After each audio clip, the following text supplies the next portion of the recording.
Ghost Recon Wildlands is a huge game, and at E3 2016 it was playable for the first time.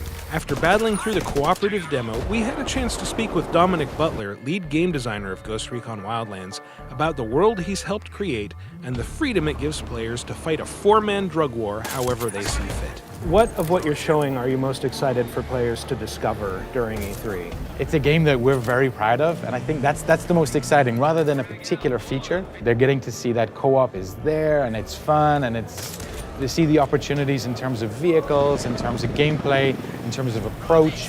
And I think in the longer term, when you can see those opportunities extended to the narrative as well, it's super exciting. Tackling the game today, we did it a couple of different ways, and it really highlighted that you can do this any way that you want to. The core thing is really about total freedom of choice, right? So it's about letting the player decide how they want to play, where they want to play, what they want to use, how they want to leverage the environment, the opportunities that are there.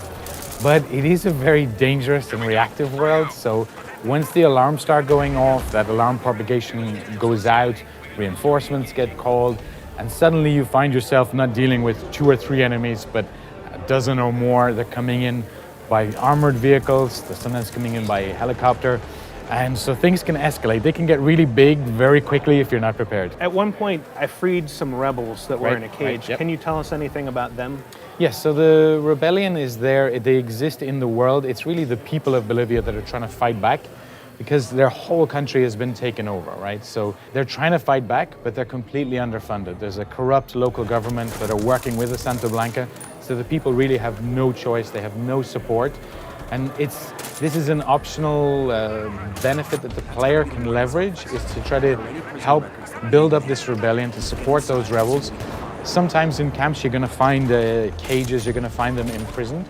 If you can get to them, if you can free them, they're going to take up arms against the Santa Blanca completely systemically. You don't have to tell them what to do. They know where the enemy is. They're going to start fighting back, and it's a way to kind of leverage one faction against another. And we also put a name to the face of the leader of Santa Blanca, El Sueño. El Sueño, that's right. What can you tell us about him? He's an unpleasant character, but he's at the same time the charismatic leader of the Santa Blanca. He's the one that led them to power. He's the one that brought them into Bolivia and helped them take over Bolivia, turn it into a narco state. But he rules through intimidation, through bribery, corruption, whatever it takes. They're gonna beat on us. So when is Ghost Recon Wildlands coming out? So Ghost Recon Wildlands will be released on March 7th, 2017.